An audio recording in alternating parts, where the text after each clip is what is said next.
ഒരുപാട് ആഗ്രഹങ്ങളുള്ള ഒരമ്മ, ഈ ആഗ്രഹങ്ങളെല്ലാം നടത്തി കൊടുക്കാന്ന് വാക്കുകൊടുത്തൊരു മകൻ.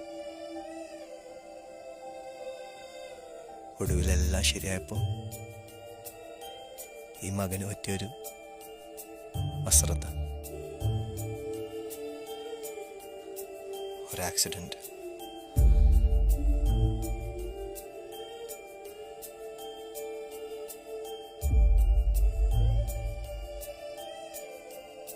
എല്ലാ ആഗ്രഹങ്ങളും ആയിപ്പോയ അമ്മയും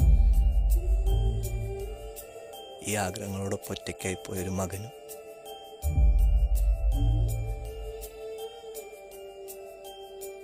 കഥ അവസാനിച്ചു. അങ്ങനെയല്ല ഹരി. അമ്മയുടെയും അച്ഛൻ്റെയും അംശങ്ങളാണ് ഓരോ മക്കളും.